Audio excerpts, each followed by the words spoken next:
बिस्मिल्लाहिर्रहमानिर्रहीम। हमारे पास एक्सरसाइज देखें, आज हम सॉल्व करने जा रहे हैं एक्सरसाइज 1.4 क्लास 9 की। हमारे पास मैथमेटिक्स का बुक है, न्यू कोर्स है, ठीक है, जिसकी हम एक्सरसाइज 1.1, 1.2, 1.3 ऑलरेडी आपके साथ शेयर कर चुके हैं। देखिए हमारे पास यूनिट नंबर 1 है जिसका नाम है रियल एंड कॉम्प्लेक्स नंबर्स।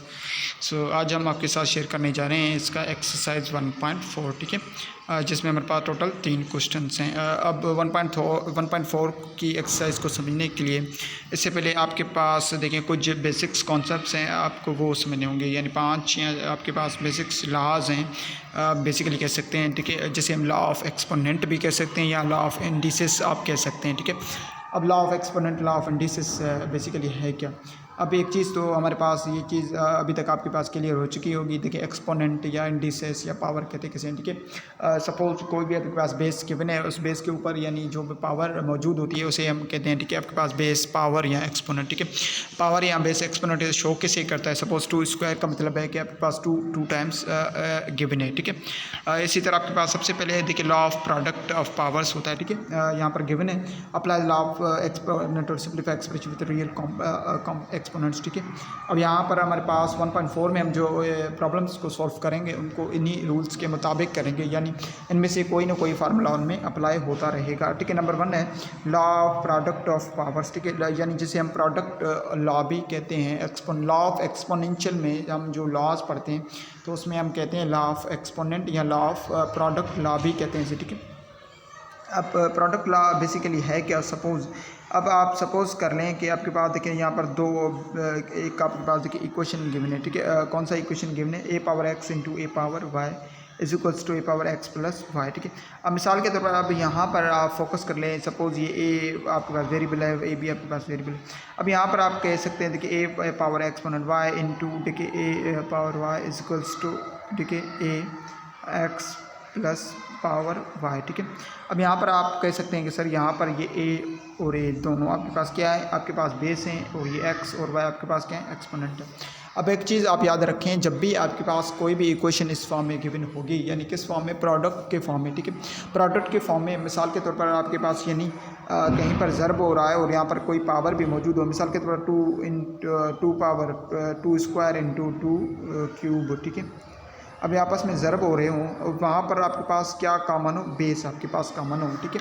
क्या आपके पास कॉमन हो, रूल नंबर 1 के मुताबिक अगर आपके पास बेस कॉमन है तो आपके पास जो एक्सपोनेंट है वो आपस में ऐड हो जाएंगे, ठीक है। अगर बेस आपके पास कॉमन है तो आपके पास एक्सपोनेंट क्या हो जाएंगी, ठीक है, ऐड हो जाएंगी। जैसे यहाँ पर आपके पास गिवन है, यानी a exponential x into a exponential y equals to a exponential x plus y बन जाएगी आपके पास। यानी अगर कहीं पर भी किसी भी टर्म में, ठीक है, आपके पास अगर बेस एक जैसे हैं तो आपके पास एक्सपोनेंशियल जो है वो पावर बन जाएंगे। यहाँ पर some examples based on this law are given below. अब यहाँ पर कुछ एग्जांपल्स हैं इसी लॉ के मुताबिक, ठीक है। एक स्क्वायर इंटू ए क्यूब है। अब आप यहाँ पर फोकस करिए तो ए आपके पास बेस के लाएगी, कॉमन है, आपने कॉमन ले लिया, और पावर आपके पास में ऐड हो जाएंगी दोनों, और 2 + 3 आपके पास पावर 5 बन जाएगी, ठीक है। इस तरह 3 इंटू 3 पावर 5। अब यहाँ पर एज यू नो दैट कि अगर 3 के ऊपर कुछ नहीं है, पावर 1 मौजूद है, सो 3 + पावर 5 आपके पास बन जाएगा पावर 6, यानी 3 पावर 6 आपके पास बराबर होता है किसके। अगर फर्दर से सिंपलीफिकेशन हम करेंगे तो ये 729 के बराबर हो जाएगा, ठीक है। यानी अकॉर्डिंग टू फर्स्ट लॉ, ठीक है, पहले रूल के मुताबिक, पहले लॉ के मुताबिक अगर किसी भी टर्म में आपके पास इक्वेशन में एक्सप्रेशन ये चीज़ आपके पास दी जा रही है, ठीक है, जिसमें आपके पास सपोज देखिए जो क्या है, पावर्स वो एक जैसे हैं, ठीक है, क्या है, पावर्स आपके पास एक जैसे, बेस आपके सॉरी एक जैसे हैं, ठीक है, जिसमें आपके पास बेस एक जैसे हैं और एक्सपोनेंशियल आपके डिफर हैं, ठीक है, आपके जो एक्सपोनेंट है वो डिफर है, तो आपके पास जो एक्सपोनेंशियल है वो आपस में ऐड हो जाएंगे, बेस हम कॉमन टेक करेंगे, ठीक है, एग्जाम्पल है। अब दूसरा लॉ है आपके पास लॉ ऑफ पावर, ठीक है। पावर ऑफ पावर लॉ का मतलब है यानी किसी भी इक्वेशन में जो पावर है, ठीक है, वो एक से ज़्यादा मरतबा इस्तेमाल किया जाए, यानी एक से ज़्यादा मरतबा, यानी चाहे वो 2 मरतबा इस्तेमाल किया जाए, चाहे वो 3 मरतबा इस्तेमाल किया जाए, ठीक है, यानी एक से ज़्यादा मरतबा पावर को इस्तेमाल किया जाए। यानी फार्मूला आपके पास यहाँ पर गिवन है, ठीक है। आप कह सकते हैं ये ए एक्सपोनेंशियल एक्स और वाई, ठीक है, ये इस तरह गिवन है, एक्सपोनेंशियल एक्स और पावर वाई। अब एक से ज़्यादा मरतबा अगर कहीं पर भी आपके पास पावर यानी एक्सपोनेंशियल अगर आपके पास 2 टाइम्स मौजूद है तो आपके पास जो दोनों एक्सपोनेंशियल है वो आपस में ज़रब होंगी, ठीक है। बेस एज इट इज़ रहेगी, जो आपके पास एक्सपोनेंशियल है वो आपस में ज़रब होगी, यानी 3 2s आपके पास ये आपस में ज़रब होंगी, एंड 3 2s आपके पास एज यू नो दैट 2 6 बन जाएगी, ठीक है। ये एक्सपोनेंशियल आपके आपस में ज़रब होंगी।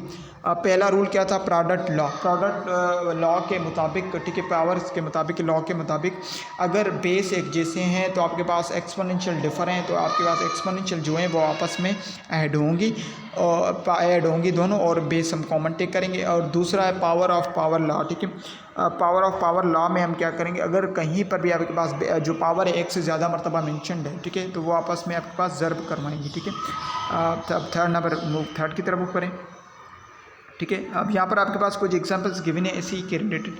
अब सपोज़ यहाँ पर 6/11 आपके पास बेस है, 4 भी पावर है, 3 भी पावर है, तो पावर एजेंट जो आपस में आपके पास क्या होंगी, ज़रब, आपके पास ज़रब हो जाएंगी। पावर बेस आपके पास कॉमन, ठीक है, चाहे वो नेगेटिव के हों चाहे वो पॉजिटिव हों, ठीक है। टर्म कौन सा भी है, चाहे नेगेटिव हो चाहे पॉजिटिव, आपके कुछ एग्जाम्पल्स गिवन है। यानी अगर एक से ज़्यादा मरतबा पावर मौजूद है तो वो आपके पास ज़रब करवाएंगे, ठीक है। अब थर्ड है law of power of a product. Power of product का मतलब है, ठीक है, यहाँ पर आप फोकस करें। अब अगर हमने देखिए पहला रूल पढ़ा है ना, लॉ ऑफ प्रोडक्ट में दो चीज़ें हमारे पास आती हैं, ठीक है, दो टर्म्स हम पढ़ते हैं उसमें बेसिकली।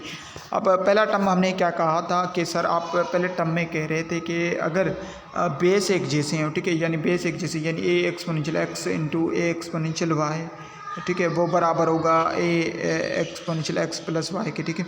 सर ये तो समझ में आ गई कि अगर कहीं पर भी यहाँ पर हमारे पास एक्सपोनेंशियल फॉर्म में कोई क्वेश्चन गिवन है, एक्सप्रेशन गिवन है, और वहाँ पर आपके पास अगर बेस एक जैसे हैं तो हम बेस कॉमन टेक करेंगे और पावर्स को अपने में ऐड कर देंगे, ठीक है। ये तो समझ में आ गई।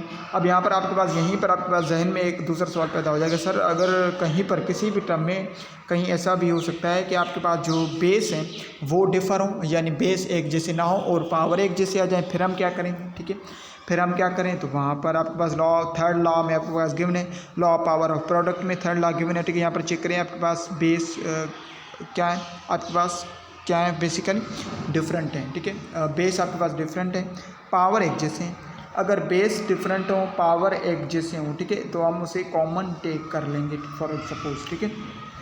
आप उसे एक्सपेंड भी कर सकते हैं, एक्सपेंड अगर आपने करना चाहें। मिसाल के तौर पर यहाँ पर देखिए x plus y whole cube आपके पास आल्सो बराबर होगा x cube plus y cube की, यानी यहाँ पर आपके पास एक्स डिफरेंट आपके पास क्या है, देखिए बेस है, और इसके अलावा वाई आपके पास डिफरेंट बेस है, ठीक है। दो डिफर आपके पास बेस गिवन है, तो आप क्या करेंगे, पावर को कॉमन ले लेंगे, यानी आप पावर को कॉमन ले लेंगे, ठीक है, और बेस आपका पावर कॉमन, बेस आपका सेम ही रहेगा। अब इसे एक्सपेंड करेंगे तो सेम उसी हालत में आपके पास आ जाएगी सेम, कोई कुछ में आपके पास कोई भी फ़र्क नहीं पड़ेगा। यानी पहला रूल क्या था, अगर बेस कॉमन है तो बेस को कॉमन लें और पावर्स को आपस में ऐड कर दें। सेकंड क्या है, सेकंड में अगर पावर एक जैसे हैं बेस डिफर हैं तो बेस को आप आपस में ज़रब करवाएं, यानी एक्स की जगह आपके पास डिफरेंट वैल्यू हो सकती है, एक्स की जगह आपके पास सपोज वैल्यू 2 है, वाई की जगह आपकी वैल्यू 3 है, 2 3 आपके पास 6 बन जाएगा एज इट इज़, और पावर मगर आपके पास कॉमन है, स्क्वायर हो चाहे क्यूब हो, वो आपके पास कॉमन आ जाएगी, ठीक है। ये था थर्ड लॉ। फोर्थ लॉ क्या है, law of power of quotient, ठीक है, क्वोशिएंट लॉ। अब क्वोशिएंट लॉ में भी हमारे पास दो ही टर्म्स होंगी, ठीक है। ये तो हम पढ़ रहे थे प्रोडक्ट के, product as you know that के प्रोडक्ट किसे ज़ाहिर करती है, आपके पास मल्टीप्लिकेशन को, क्वोशिएंट आपके पास किसे ज़ाहिर करती है, आपके पास डिवीजन को, ठीक है। नंबर फोर्थ है law of product power of quotient. अब क्वोशिएंट में भी यही सेम दो लॉ इस्तेमाल होंगी। पहला, अगर बेस एक जैसे हों तो फिर पावर किस हालत में लिखी जाएं, ठीक है। अब मिसाल के तौर पर यहाँ पर आप फोकस करें तो यहाँ पर देखिए अगर पावर एक जैसे हों, सपोज़ यहाँ पर आप फोकस करें, ठीक है, बेस आपके पास डिफर है, पावर एक जैसे हैं, ठीक है, पावर एक जैसे हैं, बेस डिफरेंट, तो आपके पास पावर दोनों में कॉमन आ जाएगी। यानी अगर पावर कॉमन है दोनों में, ठीक है, आपके पास न्यूमिनेटर में भी डिनोमिनेटर में भी पावर कॉमन है, तो हम पावर को कॉमन ले लेंगे, बेस एज इट इज़ रख देंगे, ठीक है। अगर सेम यहाँ पर भी सेम एग्जाम्पल है, ठीक है, और डिनोमिनेटर आपके पास 0 के बराबर नहीं हो सकता, एज यू नो दैट के क्यों नहीं बन सकता, एज यू नो दैट के डिनोमिनेटर अगर 0 के बराबर जाए तो वो इन्फिनिटी के बराबर आ जाएगी वैल्यू, जिसे हम नॉट डिफाइंड वैल्यू भी कहते हैं, ठीक है। अब डिवीजन में भी सेम है, अगर पावर एक जैसे हो तो पावर को कॉमन ले लें, बाकी बेस को अकॉर्डिंग जो बेस गिवन है अकॉर्डिंग टू कंडीशन सिंप्लीफाई हो रहा है, आप उसे सिंप्लीफाई करें। ठीक है, अब नंबर 5 में क्या है, अब यहाँ पर भी सेम, अब यहाँ पर अगर बेस कॉमन ना हो और पावर डिफर हो। ठीक है, पहले क्या था, पावर अगर कॉमन थे क्वोशंट में भी, ठीक है, डिवीजन में भी पावर कॉमन है, पावर आप कॉमन ले लें एक ही, और अकॉर्डिंग टू कंडीशन, कंडीशन के मुताबिक यानी वेरिएबल में जो वैल्यू जहाँ पर वो फिट होगी वो वहाँ पर सॉल्व होगी। ठीक है, हम आगे क्वेश्चन में सॉल्व करेंगे तो आपके पास सॉल्व होगी, पावर कॉमन रहेगी। ठीक है, अगर अब 5 लास्ट है हमारे पास, जहाँ पर हमारे पास गिवन है अगर बेस एक जिसमें यानी आप देखें यहाँ पर ए आपके पास बेस दोनों कॉमन है, एम पावर है ऊपर एन पावर, अगर बेस कॉमन है पावर डिफर है तो नीचे जो पावर लिखा हुआ है वो ऊपर जाकर माइनस का बन जाएगा। यानी अगर ए पावर एम आपके पास लिखा हुआ है और नीचे आपके पास लिखा हुआ है ए पावर एन, तो ये ऊपर जाकर क्या बन जाएगा, ठीक है, a power m as it is, और नीचे वाला पावर आपके पास माइनस में चला जाएगा। ठीक है, एम पावर एन आपके पास बन जाएगा। आई होप आपको यहाँ तक समझ में आ चुकी होगी। ठीक है, बहुत ही आसान है। यानी पहले रूल के मुताबिक अगर प्रोडक्ट लॉ में क्या करेंगे हम, आपके पास अगर बेस एक जैसे हो ज़र्ब हो रहे हैं, ठीक है, बेस एक जैसे हो, बेस को आप कॉमन ले लें और जो आपके पास पावर है वो ऐड हो रही हैं। क्वेश्चन में क्या है, सेम क्वेश्चन में इसकी अपोजिट है, बेस एक जैसे हैं, बेस कॉमन ले लें मगर पावर क्वेश्चन में माइनस होगा जो दूसरा पावर होगा। ठीक है, और दूसरा उसमें क्या था, अगर बेस डिफर है पावर एक जैसे हैं तो पावर कॉमन ले लें और बेस को अकॉर्डिंग टू कंडीशन आप सॉल्व करेंगे मल्टीप्लिकेशन के अकॉर्डिंग। मगर क्वेश्चन में भी यहाँ पर भी सेम है, अगर बेस डिफर है पावर कॉमन है पावर को कॉमन ले लें और अकॉर्डिंग टू कंडीशन आप बेसिस को आपस में सॉल्व करवाएंगे फ्रिक्शन जो है। ठीक है, गिवन है। ठीक है, और फोर्थ लॉ आपके पास क्या था, पावर ऑफ पावर, यानी जहाँ पर एक से ज़्यादा मरतबा पावर मौजूद होगा तो वो पावर आपस में ज़र्ब होंगी। ठीक है, अब मूव करते हैं एक्सरसाइज की तरफ। ठीक है, क्वेश्चन नंबर 1 है हमारे पास, सिंप्लीफाई द फॉलोइंग। अब क्वेश्चन नंबर 1 में भी हमारे पास सेम है कि आपको सिंप्लीफिकेशन करनी है। ठीक है, सिंप्लीफाई द फॉलोइंग। अब यहाँ पर आप फोकस करें तो 3 पावर 5 अपॉन 3 पावर 2। अब यहाँ पर फोकस करें तो हमारे पास अभी हम लॉज डिस्कस कर चुके हैं, तो आपको ये आपके पास ये कौन से लॉ की आपके पास देखिए आपको याद दिला रहा है कि ये ए पावर एम अपॉन ए पावर एन की आपके पास याद दिला रही है। यूनिट के डिवीजन में अगर क्वेश्चन लॉ अप्लाई होगा आपके पास, सेकंड क्वेश्चन लॉ कौन सा, अगर बेस कॉमन है बेस आपने कॉमन ले लिया, जो सेकंड पावर है वो क्या होगा, माइनस होगा पहले पावर में से। ठीक है, सेम है, आप हिंट भी दे सकते हैं। ठीक है, हमने हिंट यहाँ पर साइड में दे दिया। आप इसे सिंप्लीफाई करना है, इट मीन्स कि आप ऐसे आंसर दें। ठीक है, ये क्वेश्चन गिवन है, आपने हिंट दे दिया कौन सा फार्मूला अपना वाला आपके पास। अब देखिए यहाँ पर क्वेश्चन लॉ का एक क्वेश्चन है हमारे पास गिवन है। ठीक है, a power M upon A power N है, ए बेस कॉमन है, बेस आपने कॉमन ले लिया, सेकंड आपके पास पावर आपके पास क्या होगा, माइनस। अब अभी डिस्कस कर चुके हैं बहुत ही बखूबी से, यानी सेकंड पावर आपके स्क्वायर 5 में से कैंसिल होगा, आपके पास 3 क्यूब बचेगा। अब 3 क्यूब भी आपके पास आंसर है, आपसे इसे भी आंसर कह सकते हैं, या फर्दर आपसे एक्सपेंड करेंगे तो ये किसके बराबर हो जाएगा, 3, इट मीन्स 3 टाइम्स है वो 27 के बराबर बन जाएगा। ठीक है, बहुत ही आसान है, उसमें कोई डिफ़िकल्टी है नहीं, सिर्फ आपको रूल्स लॉज जो हैं वो याद करने हैं। ठीक है, अब मूव करें सेकंड की तरफ। ठीक है, अब सेकंड में क्या है, सेम वहीं पर। अब यहाँ पर भी अगर डिवीजन है, अब ये एक चीज़ आप याद करें, अगर ज़रब लगी हुई है इसका मतलब प्रोडक्ट का लॉ अप्लाई होगा, अगर पावर एक से ज़्यादा मरतबा है तो वहाँ पर पावर लॉ इस्तेमाल होगा। अगर कहीं पर डिवीजन है, ठीक है, a upon b form fraction form है, तो वहाँ पर आपके पास क्वोशंट लॉ है। क्वोशंट में आपके पास 2 लॉ हैं और प्रोडक्ट में भी 2 लॉ हैं। ठीक है, प्रोडक्ट के 2 लॉ कौन से, पहला लॉ अगर बेस एक जैसे हैं तो बेस कॉमन ले लें, पावर आपस में ऐड हो जाएंगी। ठीक है, पहला लॉ। दूसरा लॉ प्रोडक्ट का क्या है, एक्सपोनेंशियल में अगर बेस एक जैसे नहीं है, अगर पावर कॉमन है पावर कॉमन ले लें और बेस को आप देखें आप अकॉर्डिंग टू कंडीशन सॉल्व कर दें। ठीक है, अब आपके जहन में होगा सर यहाँ पर थर्ड पार्ट भी बन सकता है जो रूल में नहीं है, वो कौन सा, तो आप कह सकते हैं कि सर वो ये भी बन सकता है कि जो पावर है वो भी डिफ़र हो और जो एक्सपोनेंशियल है, ठीक है, पावर है एक्सपोनेंशियल वो भी डिफ़र हो, यानी एक जैसे ना हो, कॉमन ना हो, बेस भी कॉमन ना हो। तो यहाँ पर तो सभी चीज़ें अगर अनकॉमन हो गई तो वो तो आप अकॉर्डिंग टू कंडीशन उन्हें सिर्फ सॉल्व करके वहाँ पर तो आपसे सिर्फ सॉल्यूशन मांगेगा। ठीक है, वहाँ पर आपके पास कोई लॉ अप्लाई नहीं होगा। अब डिवीजन का भी सेम तरीका है, सेम रूल है।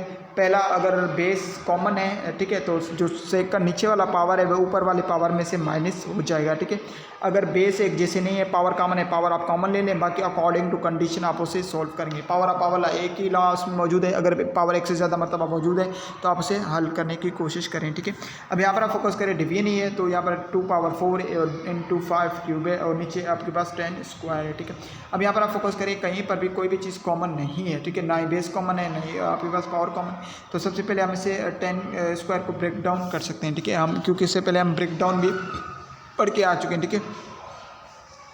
अब 10 को आप किस तरह ब्रेक डाउन कर सकते हैं, एज यू नो दैट के 10 को ब्रेक डाउन कर सकते हैं, ठीक है, 2 into 5 की हालत में, ठीक है, 10 into 5 की आप हालत में उसे ब्रेक डाउन कर सकते हैं, ठीक है। 2 into 5 की हालत 2 into 5 आपके पास आपसे ब्रेक डाउन कर सकते हैं, और स्क्वायर ये एज इट इज़ 10 स्क्वायर है, ठीक है, as it is 2 into 5 as you know that कि आपके पास किसके बराबर, आपके पास 10 स्क्वायर आल्सो बराबर होता है, as you know that 2 into 5 square के बराबर होगा, ठीक है। 2 5 आपके पास फिर से 10 बन जाएंगे, स्क्वायर एज इट इज़, ठीक है। 2 into 5 स्क्वायर। अब देखिए यहाँ पर आपके पास हमने क्यों हमने ब्रेक डाउन किया, क्योंकि हमें कॉमन बेस या पावर चाहिए थी, यहाँ पर आपको क्यों मौजूद है, ठीक है। 2 पावर 4 into 5 क्यूब पान आपके पास नीचे क्या है, ठीक है, 2 into 5 और स्क्वायर, ठीक है। अब यहाँ पर आपके पास यहाँ पर देखिए हमारे पास कॉमन बेस और बन चुकी हैं। अब यहाँ पर आपके हमने ब्रेक डाउन किया, ब्रेक डाउन के बाद हमारे पास एक चीज़ कॉमन बन चुकी है, ठीक है, वो कौन से, वो बेसिस कॉमन बन चुकी हैं। अगर बेसिस कॉमन है तो डिवीजन का आपके पास फार्मूला मौजूद है, एज यू नो दैट के कौन सा फार्मूला मौजूद है, ठीक है। यहाँ पर हमने ब्रेक डाउन फार्मूला इस्तेमाल किया था, ठीक है, a into mn आपके पास बराबर होता है as you know that a power n into b power n के, ठीक है। अब यहाँ पर आपके पास सेम वहीं ऊपर जो फार्मूला पड़ा होता है डिवीजन का, a power m upon a power n equals to a power m minus n का, ठीक है। अब ये 2 आपके पास ऊपर चला जाएगा तो स्क्वायर जो है पॉजिटिव है तो यहाँ पर नेगेटिव बन जाएगा ऊपर, यानी 2 पावर 4 माइनस 2। अब यहाँ पर स्क्वायर पॉजिटिव है, ऊपर जाकर ये नेगेटिव का बन जाएगा, ठीक है। अब 4 में से 2 माइनस आपके पास कर देंगे तो 2 स्क्वायर बन जाएगा। 5 क्यूब है, क्यूब में से 2 स्क्वायर में 5 पावर 1 बन जाएगा, ठीक है। यहाँ पर ये आपके पास आंसर बन जाएगा। आप इसे फर्दर सिंप्लीफिकेशन भी कर सकते हैं। 2 स्क्वायर का मतलब है, ठीक है, 4 और 5 पावर 1 का मतलब है 5। अब 4 5 दैट के बराबर होगा किसके, 20 के आपके पास बराबर बन जाएगा, ठीक है। बहुत ही आसान क्वेश्चन है, इसमें भी कोई डिफिकल्टी है नहीं, ठीक है। अभी मूव करें इसके पार्ट नंबर 3, इसका लास्ट पार्ट है, ठीक है। इसमें भी सेम फोकस करें आप सबसे पहले कि आपके पास कौन सा पहले दिया हुआ है क्वेश्चन है, क्वेश्चन में इसके डिवीजन फॉर्म है या फिर प्रोडक्ट यानी मल्टीप्लिकेशन फॉर्म है। तो आप देख करें तो पहला क्वेश्चन हमें दिया ही गया है डिवीजन फॉर्म, यानी जो फार्मूले भी या लॉ भी अप्लाई होंगे डिवीजन वाले अप्लाई होंगे। अब ये a प्लस बी आपके पास बेस कॉमन नज़र आ रहे हैं, ऊपर स्क्वायर है, नीचे आपके पास कुछ पावर नहीं, इसका मतलब पावर 1 मौजूद है। स्क्वायर में से पावर 1 आप रिमूव कर देंगे, यहाँ पर c plus d whole cube है और यहाँ पर भी सी प्लस डी कॉमन है, तो सी प्लस डी आपने कॉमन ले लिया। ऊपर क्यूब है, नीचे स्क्वायर तो आपने कैंसिल कर दिया, क्यूब में से स्क्वायर अब -1 बन जाएगा, ठीक है। अब यहाँ पर 2 में से आप पावर 1 रिमूव कर रहे हैं तो a plus b into a c plus d. अब ये फर्दर आपके पास ये फर्दर सिंप्लीफिकेशन हो सकती है, डिफर है, तो यहीं आपके पास फाइनल आंसर बन जाएगा a प्लस बी और सी प्लस डी के बराबर आपके पास आंसर बन जाएगा, ठीक है। तो ये था हमारे पास देखिए एक्सरसाइज 1.4 का क्वेश्चन नंबर 1। आई होप आपको समझ में आ चुकी होगी, ठीक है। इंशाल्लाह नेक्स्ट वीडियो में हम इसके क्वेश्चन नंबर 2 और 3 को सॉल्व करने की कोशिश करेंगे।